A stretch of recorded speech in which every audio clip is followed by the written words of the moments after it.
Alright, YouTube, I thought I'd enlighten people about the topic of demonic possession, because there's a lot of misconceptions on this topic going around, especially on YouTube, with all of these people claiming, they were possessed by a Ouija board, they were possessed by, studying witchcraft or watching Harry Potter, any of a million different things that they claim causes demonic possession.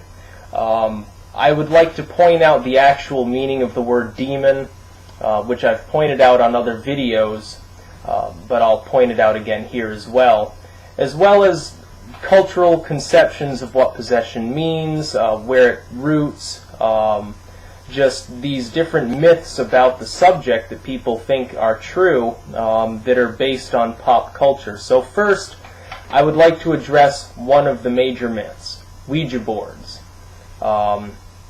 That you can be possessed by using a Ouija board.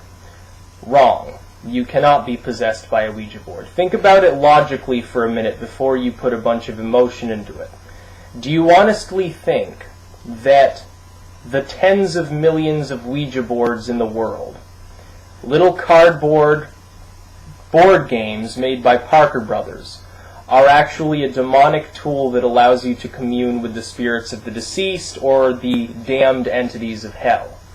If this makes sense to you, that would be true, you probably shouldn't bother continuing to watch the video, because you're not going to understand any of the things that I'm going to say, which are purely true and academic. You will choose to believe your pop culture lies. But I can tell you before you shut the video off where the idea of a Ouija board causing possession comes from.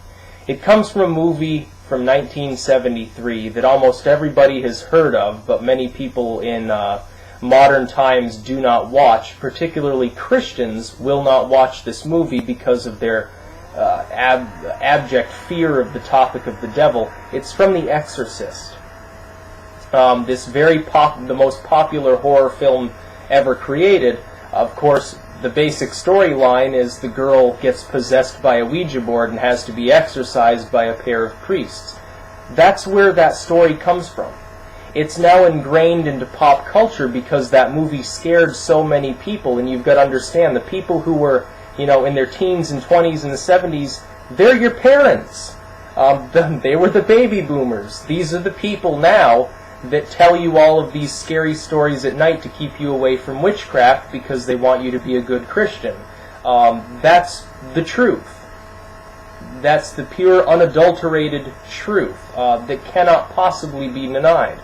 Of course, there are probably people who thought you could use Ouija boards for magical purposes before that. The hippies were all into that sort of stuff. It never worked.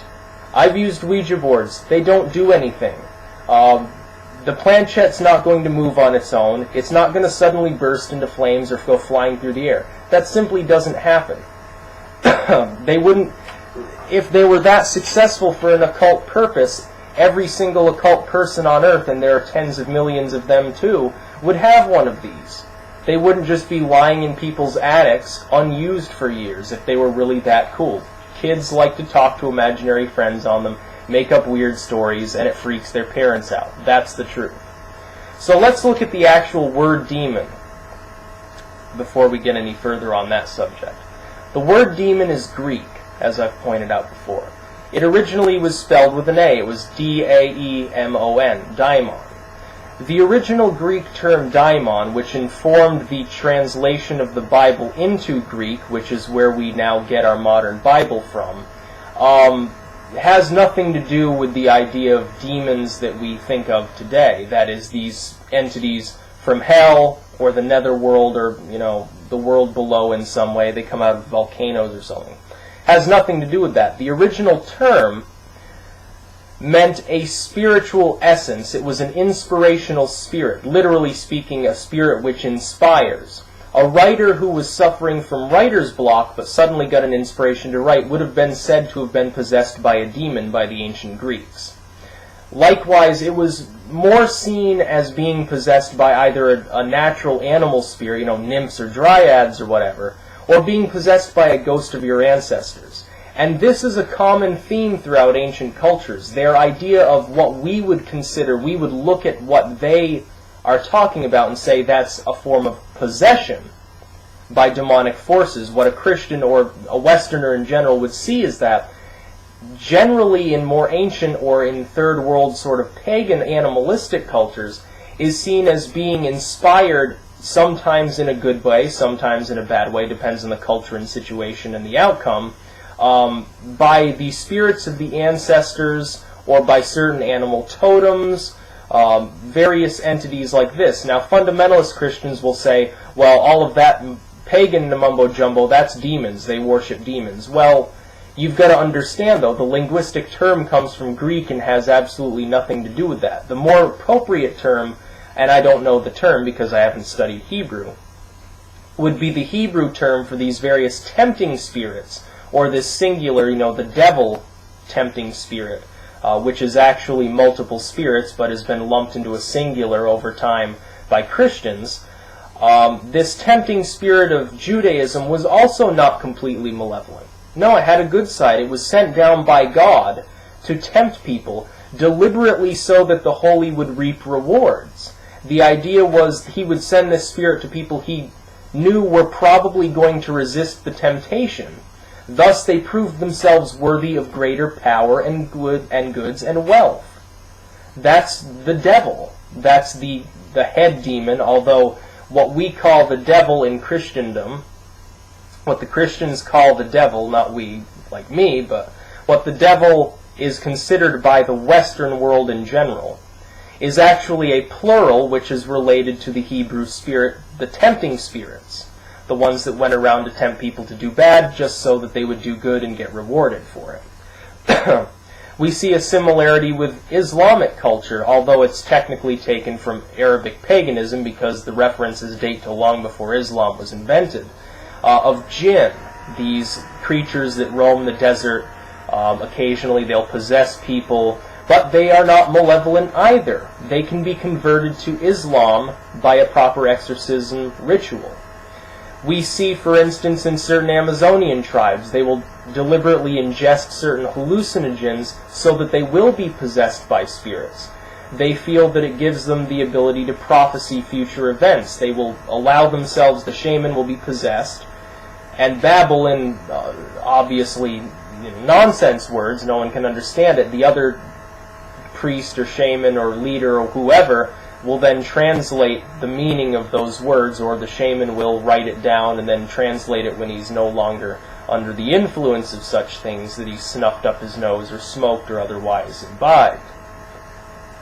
So you can see that the term demon means different things to different cultures. They're all similar entities. However, they've been misconstrued. That's because the original proto-humans living in the Mesopotamian region and in other similar regions which spread out, we have to assume fairly rapidly, given that they were at the height of their power a mere 5,000 years ago, and now the world has 7 billion people in it. We have to assume that people traveled more quickly than perhaps even archaeologists give them credit. This seems to have spread throughout most cultures in the world from a progenitorial stock of people who believed that certain cosmic forces were capable in physically interceding in people's lives. I will point out one final point. Look at third world cultures versus civilized, quote-unquote, industrialized Western cultures. Where is exorcism and possession more common? Third world cultures. Why is that? Because in Western cultures, in advanced civilizations, we understand that most of the things which a third world individual would consider a form of possession are mental illnesses. Somebody who's speaking in tongues, rolling around on the floor, jumping up and down the bed, it can be chalked up to the kid is just misbehaving. The kid is mentally ill. The adult is mentally ill or misbehaving. They got poisoned by some psychedelic substance, maybe. Maybe they've got brain damage, a tumor. Any of these things could be responsible. Epilepsy. Any of these things could be responsible. I will note, in certain African tribes that believe in possession, they don't have a term for schizophrenia. They believe that it's a form of demonic intercession in a person's life. How do they treat it? Their rite of exorcism involves certain plants wrapped around the head after the head is shaved. What's the significance here? The exorcism works almost 100 times out of 100. Why? Because those plants have chemicals in them which suppress schizophrenia. It's not because the priest chants and waves a bongo, it's because the chemicals in the plant are treating the actual condition. But they look and they call it spiritual, and they say, look, the exorcism worked. The rite of exorcism, why do you think the Catholic Church almost never talks about it, or even bothers to teach the priests the actual proper way to do it? It's just written in a book from the 1800s. That's about as early as you get. Any older than that, they just fall apart. Probably dates back to before 1000 AD, but they don't perform exorcisms anymore. Why? Because people don't get possessed. People in Western cultures rarely complain of being possessed because they don't believe it's so. Why would demons just happen to preferentially inhabit people in the third world who don't know any better than to think that a mental illness is possession? It's absolute nonsense. It's rubbish that anyone believes this is possible. You cannot be possessed by spiritual entities. No, you can't be possessed. They don't exist. Demons aren't real. Why do people have such a problem letting go of the idea that demons or the devil exists? But they have no problem saying that goblins aren't real. There's the same amount of evidence that they exist. You know, goblins... My fuse box got tripped. A goblin got it. The tree fell down on the house. A goblin must have sawn it off. Lawn gnomes have caused my plants to die. These things make just as much sense. These are irrational explanations for easily rationalized phenomena. Natural disasters were often seen as divine intervention in the ancient world. They believed in thousands and thousands of these mythical creatures we no longer believe in. The only ones we retain are the ones that are co-opted by some religious movement. But as I pointed out, the actual term demon doesn't even mean what people say it means. It's not an English word, it's a Greek word, which has a Jewish meaning that's informed by paganism. It's the most confused term you could... I pointed out the same thing about Satan, Lucifer, the devil, hell, Gehenna, Sheol. They're all so intermixed, they no longer even have a valid meaning. They have no similarity to the original words whatsoever. These are things people need to understand, because this is truth. And generally, absolute truth can't be known in many cases. But when you're dealing with an abstract human concept, you can say, yes, at some point this word meant this because we've got it written down. It's an abstract term. We can derive absolute truth from it. The absolute truth is demons are Greek mythical figures with half a dozen different meanings lumped into them that nobody even understands what the term means anymore. Peace out.